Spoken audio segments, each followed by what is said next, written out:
We do it every single day, almost without thinking. Communication. Mm-hmm. We just talk, right? Yeah. How hard can it possibly be? If only it were that simple. Exactly.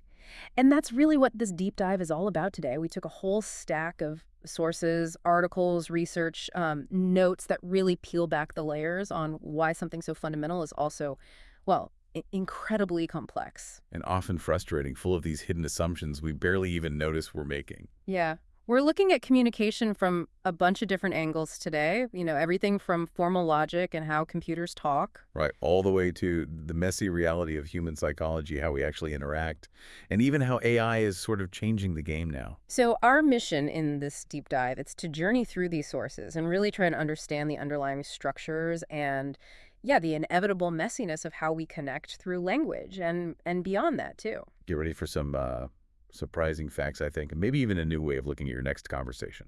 Okay, let's unpack this. Let's maybe start with something that I think a lot of us crave in communication. That feeling of clarity, right? Predictability. Yeah, that sort of mutual understanding, that feel of logic. Right, like math. There's this real appeal to having things just work, Like 2 + 2 = 4 everywhere, every time. It feels safe, certain. And math works like that because it relies on these foundational truths, right, axioms, and very clear, valid rules for how you can move from one statement to the next. Once the rules are set, everything follows predictably.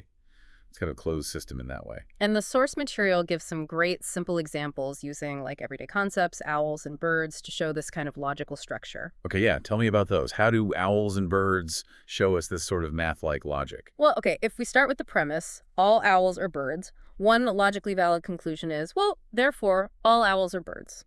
That sounds kind of obvious, maybe a little circular. It is. It's what's called a tautology. It sounds simple, maybe even redundant, but it's a totally sound logical statement. It's true just by definition within that system. Okay.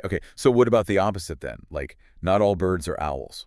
Also logically valid, you're applying a categorical logic there, recognizing that if set A, that's owls, is entirely inside set B, birds, it absolutely does not mean that set B is entirely inside set A. Right. So you can say it naturally, like, being an owl guarantees being a bird, but just being a bird doesn't guarantee being an owl. Precisely. And the sources even show basic deductive logic with this. Premise 1, all owls are birds. Premise 2, a snowy owl is an owl. Wrong. Conclusion, therefore a snowy owl is a bird. Got it. So you're deriving a specific conclusion that has to be true if the general rules you started with are true. Exactly. It's a classic syllogism. You're taking info from 2 linked premises and getting a necessary third fact out of it. And the sources mention subset logic too, right?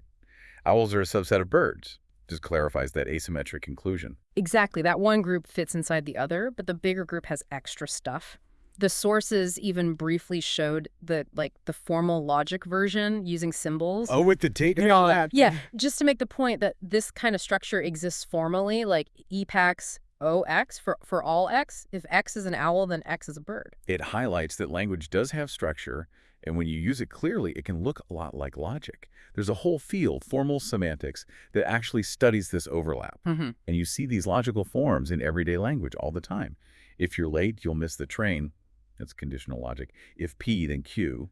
Or every student must submit. Right. Universal quantifier. Yeah. Not everyone agrees. That's an existential quantifier with negation. Which explains why contexts like contracts or laws or even just technical instructions try so hard to use this structure. They want to eliminate ambiguity. Exactly. Ambiguity is the enemy when you need things to be predictable and consistent. Okay, so language can be logical, and we often wish it were more so. But here's the big question the sources really dig into. If language can be logical, why isn't all human communication logical? Why is it often so messy? Well, because human communication is just so much more than a system for transferring data or logical propositions, isn't it? Right. It serves emotional expression, social negotiation, power dynamics, humor, irony, signaling who we are, building relationships, all sorts of things logic doesn't easily handle. Like saying, you always do this, or I feel like you don't care, or even, can you believe what she said? You're not really asking for a logical truth value there, are you? Exactly.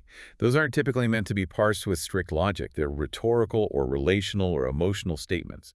Logic applies really poorly unless you can first somehow pull out an underlying proposition, which is often difficult or subjective because the point isn't the logical truth anyway. And the sources point out a real danger here, communication that sounds logical, maybe uses the form of logic, but isn't actually valid. That's where you get into fallacies, like the slippery slope argument. If we let one person do this, soon everyone will be doing it.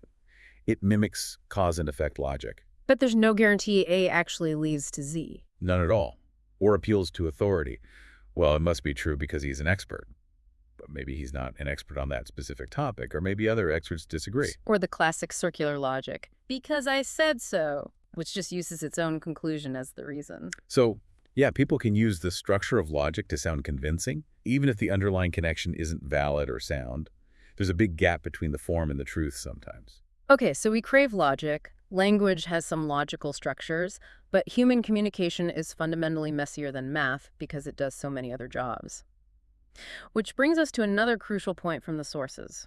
Meaning doesn't just live in dictionary definitions. Yeah, exactly. Words have definitions, sure.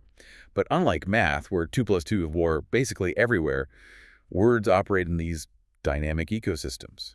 Their meaning shifts dramatically based on context. The sources use the word fire as a perfect example of this. Such a simple word, right? F-I-R-E.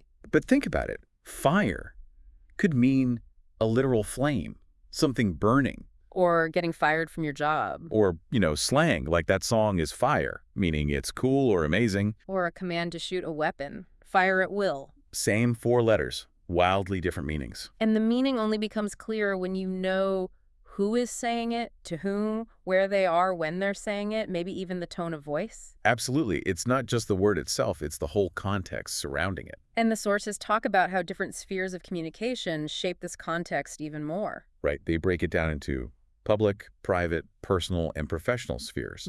Public is more polished, rhetorical, like a speech. Private is intimate, emotional, like talking to a partner or close friend. Personal is more reflective, like thinking to yourself or journaling. And professional is structured, often precise, like work emails or legal documents. And even a really simple phrase like, I need help, changes meaning completely depending on the sphere. Totally. In a public sphere, I need help might be a plea for support for a cause. Right, rally the troops. In a private moment with a partner, it could signal serious emotional distress. Like, I'm really struggling. Whereas in a professional setting, it probably just means you need assistance on a specific task at work. Can you help me with this report? And then you add even more layers, like the language itself, or even dialect. Oh, absolutely. The sources give examples like pain in English means suffering. Pain in French means bread. Completely different things. Same sequence of sounds or letters, radically different meanings based on the language system you're in. Or even within English, elevator versus lift, depending on where you grew up. And language evolves constantly, doesn't it? Based on generation, location, subculture. Yeah, like that's valid. Used by Gen Z often means something specific about emotional affirmation, not just logical validity. It's fascinating how quickly meaning can diverge just based on who's talking and where they're from. It's definitely not just about looking up a word in the dictionary. And this is a core difference from math, which is really designed to be context independent. Symbols are abstracted. Definitions are agreed upon globally. Formulas like A plus B Cardi 6-1 are universally true, assuming Euclidean geometry. Right. In math, the rules are internal to the system itself. But in human communication, The rules are relational. They depend entirely on the people involved, the situation, the shared understanding, or the lack of it. so good communication isn't just about saying things accurately, like matching a dictionary definition. It's about saying them appropriately. It's about being mindful of your audience, the norms of the situation, and crucially, how your words are likely to be received and interpreted, not just how you intended them when they left your mouth. Okay, if human language is so messy and context-dependent, maybe we can learn something from systems that actually demand precision, like, say, talking to computers. Let's shift gears a bit and look at communication through the lens of coding and debugging. That's a great analogy. Programming requires extreme precision because you're essentially talking to a machine with absolutely zero intuition. Right. It doesn't guess, it doesn't feel, it just executes the exact instructions you give it. And if you mistype something or skip a step or your logic is flawed, boom, you get an error. Or worse, it does something unexpected but technically correct based on your flawed instructions. The computer does exactly what you told it to do, not what you meant for it to do. The sources put it really simply and memorably. Computers don't assume. Humans do. And that's the core difference, isn't it? Humans are absolute masters of inference. We fill in the blanks constantly. Someone says, can you grab that? And we usually know what that is based on context, where they're looking, what we were just talking about. We interpret tone, gesture, history. We tolerate ambiguity and jump to conclusions based on really minimal information sometimes. Which is a double-edged sword. Yeah. Inference is amazing. It lets us understand things even with partial information or vague phrasing. But it also makes it incredibly easy to misunderstand things, even when all the information is technically there. Because we layer our own assumptions and interpretations on top of it. Think about "you never help around the house." Is that meant as hyperbole, an expression of frustration? Or is it meant literally, we infer one based on our relationship, maybe past arguments? Or the classic one-word answer, fine. Is that fine meaning genuinely okay, or fine meaning absolutely not okay, said with sarcasm or resignation?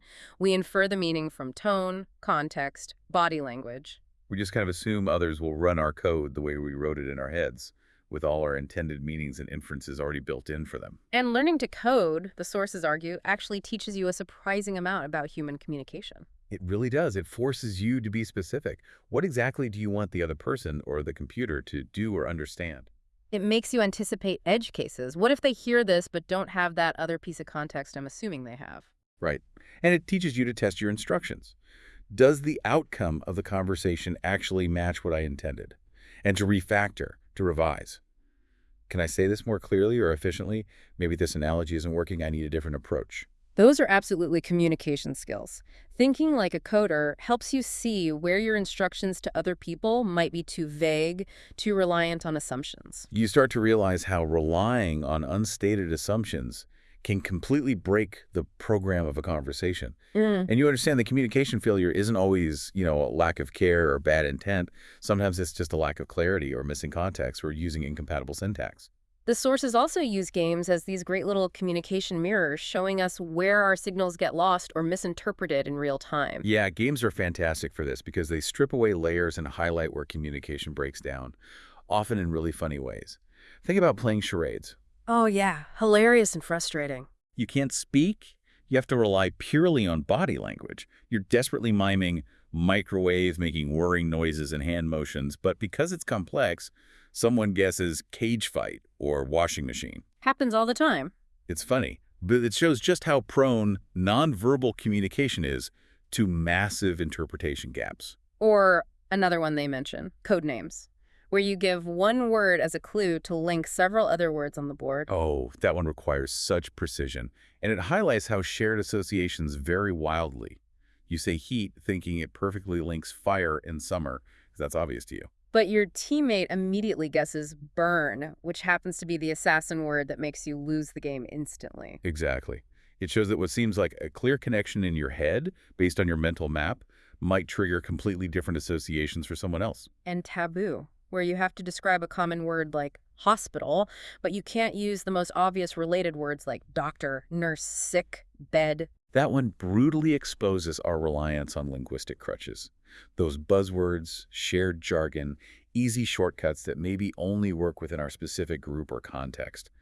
Take those away, and your raw ability to describe, to adapt, to find alternative pathways to meaning is really put to the test. These games really drive home the point, don't they? That communication isn't just about how accurate you think you're being when you send the message. Not at all. It's about the transfer of meaning.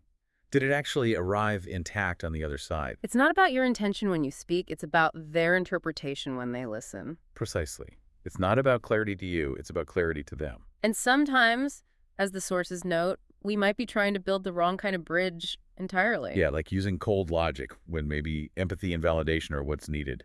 Or jumping in with solutions when the person just needed someone to listen and understand their feeling. Or using cultural references or inside jokes that only our in-group understands with someone who's completely outside that group.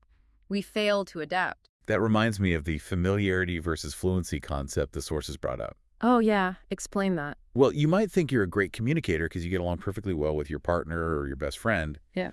But maybe that's just Ben. Familiarity, you have tons of shared history, context, shorthand, inside jokes. Right. You don't need to explain as much. Exactly.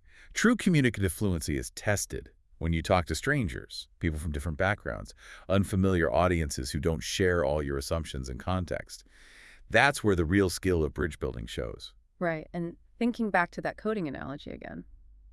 If your code fails, what do? You debug it. You figure out where the error is.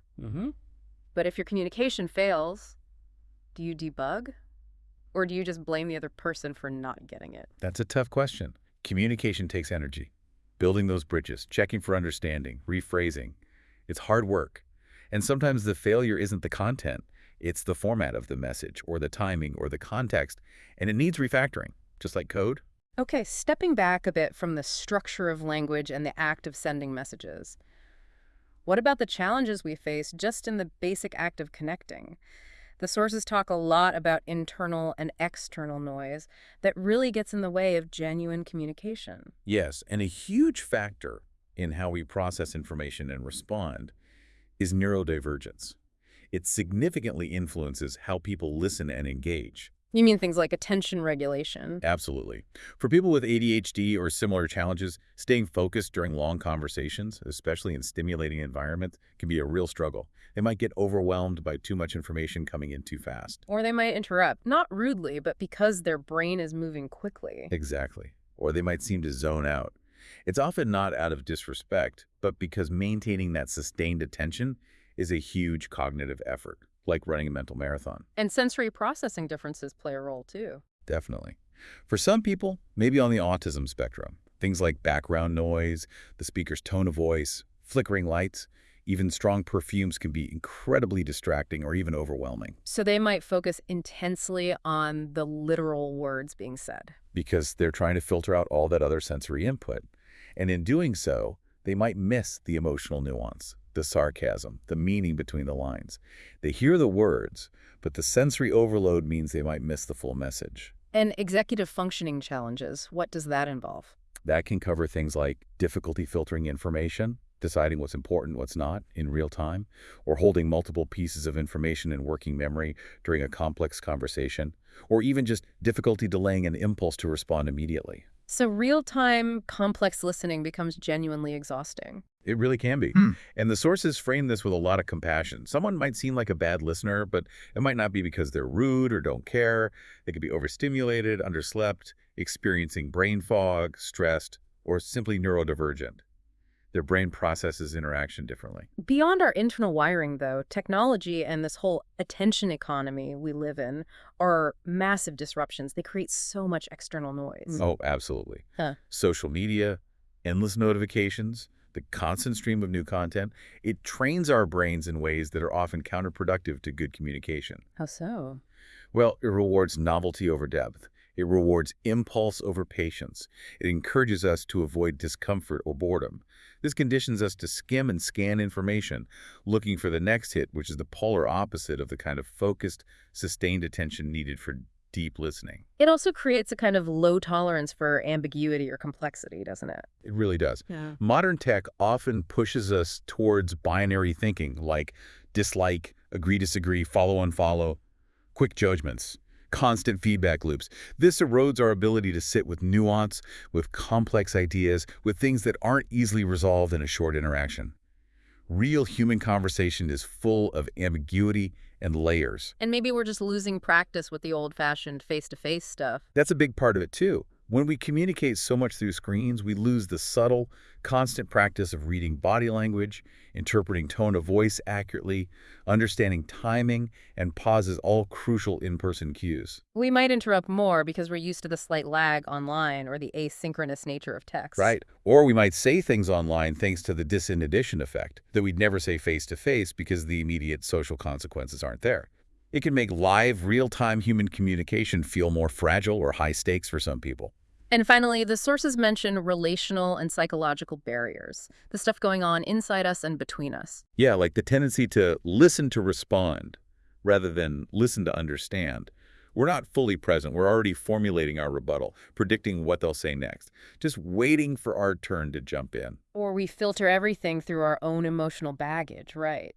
Our biases, our past hurts, our assumptions about the other person. Exactly. And that massively distorts what's actually being said. It creates these shallow loops where nobody feels truly heard or understood. And just being tired, that's a huge barrier the sources mention. It sounds simple, but it's critical. Stress, burnout, cognitive overload.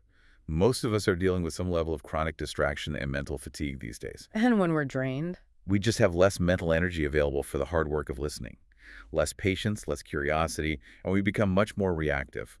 Real listening requires a certain amount of calm, curiosity, and the ability to regulate our emotional responses so we don't just knee-jerk react. So, okay, it's clear there are a lot of forces, internal and external, working against good communication and listening. How do the sources suggest we start building these bridges more effectively? Where do we begin? Well, they offer strategies for becoming both a better communicator, a better sender, and a better listener, a better receiver. Thinking about communication as a skill we can actually practice and improve. Okay, so as a communicator, someone sending the message, what's step one? Often, it's really knowing your audience. Who are you talking to? What's their background knowledge? What's their likely perspective? Adapting your tone, your vocabulary, the level of detail is crucial. And building from common ground. Yes, especially if it's a complex or potentially contentious topic. Start with what you do agree on, or explicitly define key terms up front. Acknowledge if you're using a word like success or fairness in a specific way for this conversation. And they suggest checking for understanding, but not just asking that useless question, do you understand? Right, because people will just nod even if they don't. Instead, ask questions that require them to process and rephrase it in their own words. Things like, what are you taking away from this? Or, how does this land for you? Or, can you tell me what you heard me say? Also, trimming the fat seems important. Definitely. Remove jargon they might not know. Avoid over-explaining simple points, but don't under-explain complex ones. Aim for clarity and conciseness. And critically, be willing to rephrase entirely if they're not getting it. Don't just repeat the same words louder, right? Exactly. Restructure the idea. Try using an analogy they might relate to. Tell a brief story that illustrates the point. Maybe even sketch a quick visual if you're in person. Find a different pathway. Okay, so that's about sending messages better. How about for becoming a better listener? The key shifts here are often about your internal state, your intention, and your regulation. First, try to be genuinely curious, not just passively receptive. Ask questions that probe gently for understanding, not just to challenge. Tell me more about that. Or what makes you say that? And delaying your reaction. That sounds hard, but important. It is hard, but crucial. Create a little space between hearing something and reacting to it. Give yourself a moment to process what was actually meant, not just the literal words, especially if it feels challenging. Which ties into regulating emotional responses. Totally. If you feel triggered, defensive, or upset, notice that. Slow down. Take a breath. Maybe even ask for a brief pause in the conversation if you need it. Reactivity shuts down listening instantly. And listen for the intent behind the words, not just the content. Yes. What are they really trying to express? Is it fear? Is it frustration? Is it a need for support or validation? Sometimes the most important message isn't in the words themselves, but in the underlying feeling or need driving them. The sources also talk about creating environments that support good communication, not just focusing on individual skills, like the context matters. Hugely. Psychological safety is foundational.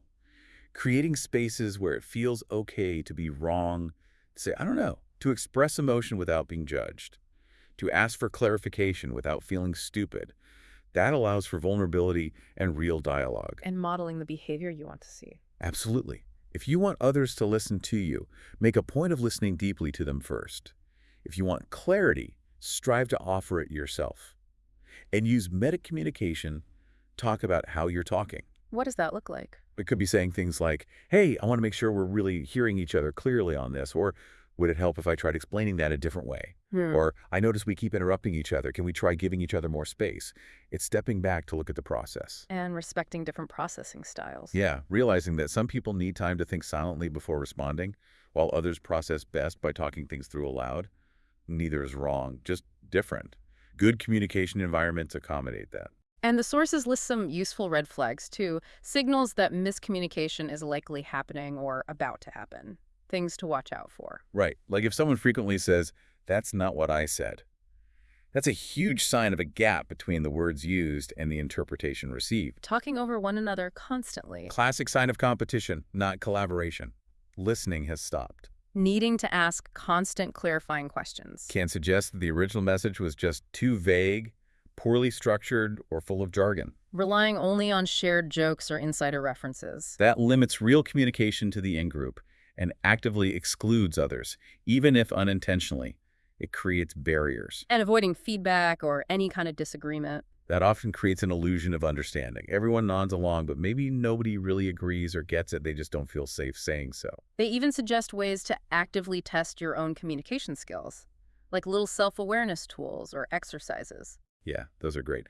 Playing those constraint-based games we talked about earlier, Taboo really tests your ability to describe creatively under pressure when your usual words are forbidden. Codenames tests if your mental associations actually align with others. Charades tests your nonverbal expressiveness and interpretation skills.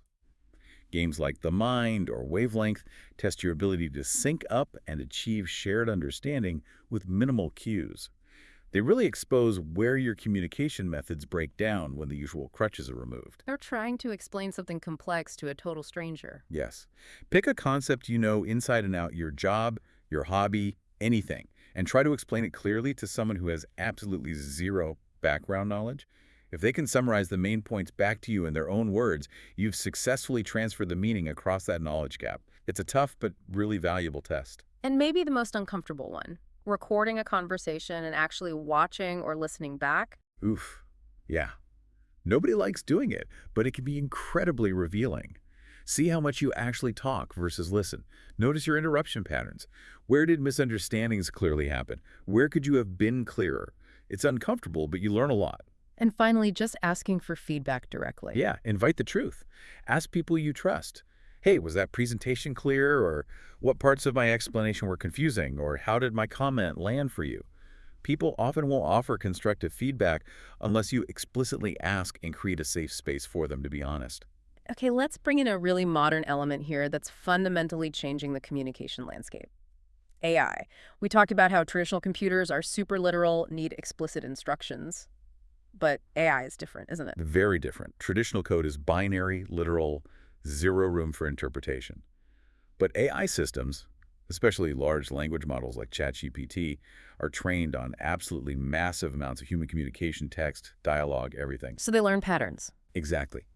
They learn to infer missing context, predict likely intent, tolerate ambiguity, even correct your grammar, and produce surprisingly useful responses, even if your input is vague or poorly phrased. They essentially guess what you probably meant based on statistical patterns in language. The sources gave this amazing example, asking an AI for that song with the whistling and the guy who looks like a cowboy. Right. And the AI might correctly guess Young Folks by Peter, Bjorn, and John, even though your description was super vague and based on visuals and sounds, not lyrics or title. That's incredible inference in action. It's reconstructing meaning based on patterns, drawing on this vast data set to simulate understanding and fill in the huge gaps you left. What's really revolutionary here is that it means we can often use incredibly imperfect, unclear inputs and still get pretty meaningful, useful outputs from the machine. Which makes things more accessible, right? Huge potential there. Yeah. It makes complex tasks like writing professional emails, debugging code, brainstorming ideas, or even translating languages more accessible to more people.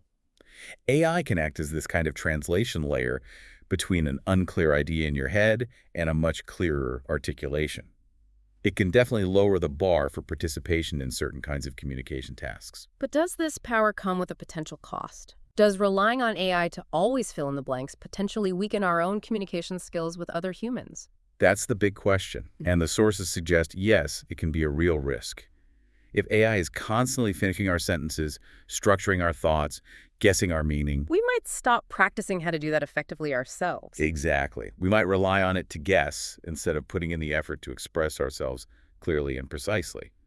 We might lose audience awareness because the AI doesn't require the same careful adaptation and perspective-taking that communicating effectively with another unique human being does. It's like relying on autocorrect so much that you eventually forget how to spell common words or structure sentences properly on your own. That's a great analogy. The real risk, the sources suggest, isn't necessarily AI thinking for us, but perhaps us forgetting how to think with others.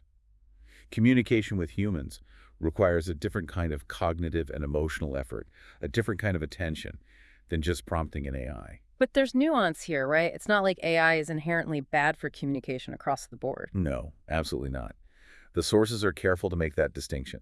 In low-stakes contexts, maybe drafting a quick email, generating ideas, overcoming a language barrier in a casual chat, enhancing creativity, AI can be incredibly helpful, a genuine enhancement. But in high-stakes contexts, Like important relationships, leadership situations, conflict resolution, ethical discussions, those demand intentionality, clarity born of effort, empathy, vulnerability, nuance, and taking responsibility for your impact in a way that AI simply cannot substitute. Communication in those contexts isn't just about efficiently transmitting information. It's about being seen, building trust, managing emotions, and creating genuine connection. so AI is this incredibly powerful tool, and maybe also a kind of mirror for our own communication habits. That's a really good way to put it. It can reveal the gaps in our thinking or expression. It can help us fill those gaps if we use it thoughtfully. Or it can let us ignore those gaps and just become lazy, relying on the machine to smooth things over. So the question isn't just whether AI makes us worse communicators, but whether we choose to use it in ways that help us get better at connecting with each other, or just use it to get by with less effort. Precisely. The choice is ours. Wow. Okay. We started this deep dive thinking communication seemed simple, maybe took it for granted, and now we've journeyed through logic, context, coding, games, neurodiversity, AI, and it just seems incredibly deep and complex. Absolutely. And the sources go even deeper in their final reflections, Yeah. pushing us to think beyond just clarity and technique, highlighting that communication isn't always about achieving perfect logical understanding. Sometimes it's about other things entirely. Like what? What's fascinating here is the idea that language can actually be used to obscure or confuse on purpose. Exactly. Think about politicians using careful doublespeak to hide unpopular actions, or corporations burying key details in dense jargon within terms of service agreements. Or even gaslighting in abusive relationships, where language is deliberately used to distort someone's reality and make them doubt themselves. In those cases, clarity isn't the goal at all. Confusion might be strategic. Power dynamics are at play. This really complicates the idea that we can fix all miscommunication just by applying better techniques. Sometimes the problem isn't a lack of skill, it's deliberate obfuscation. And we also tend to focus almost exclusively on verbal language, on the words themselves. But people communicate through so many other channels, don't they? Silence can be incredibly communicative. The use of space, physical presence, the rhythm of interaction, gesture, facial expressions, tone of voice, even things like music or art are forms of communication. And the sources mention specific groups who might rely more on these. Yeah, neurodivergent individuals, trauma survivors, people from cultures that value indirectness, they might use nonverbal or symbolic styles much more extensively or effectively than direct verbal language. And we need to remember some people don't speak because they literally can't due to physical or cognitive reasons, while others might choose silence because words feel inadequate or even betray their deeper truth. This raises a really important, maybe provocative question the sources ask.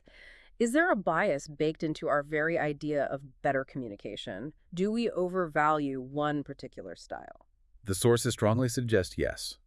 Pushing for one dominant style, usually direct, explicit verbal communication, can actually invalidate or marginalize other perfectly natural and effective ways of expression. Like maybe a shy person who needs more time to formulate thoughts internally before speaking. Or an autistic person who finds it much easier and clearer to communicate complex ideas through writing rather than navigating the complexities of real-time spoken conversation. Or entire cultures that value indirectness saving face and reading between the lines over blunt explicitness. Exactly. Trying to improve someone's communication without first understanding their needs, their neurotype, or their cultural background can feel less like help and more like assimilation, forcing them into a mold that doesn't fit. What if, the sources ask, better communication isn't always about achieving more clarity in one specific mode, but about developing more skillful translation between different communication styles? There's also what they call the illusion of mutual understanding, even when we think we've been clear. Right. Even after what feels like a really clear, successful conversation where everyone seemed to agree, our message can still be misinterpreted later through someone else's emotional lens, their past experiences, their current mood. Or maybe they understood the words, but only on a superficial level, missing the deeper meaning or implication. Understanding isn't something guaranteed just by sending a clear message. It's more like an emergent property of the interaction. It arises from shared attention, trust, empathy, rapport, and often just good timing. It's fragile. The sources also propose that communication isn't just a bridge you build outwards to others. Sometimes it's more like a mirror reflecting inwards, back at yourself. That's a powerful idea. What we say, and maybe even more importantly, how we say it, our habitual style, our tone, our word choices, what we choose not to say often reveals more about ourselves than just the content of our ideas. It shows our worldview, our values, our current emotional state. Exactly. So instead of only asking, did I communicate that clearly to them?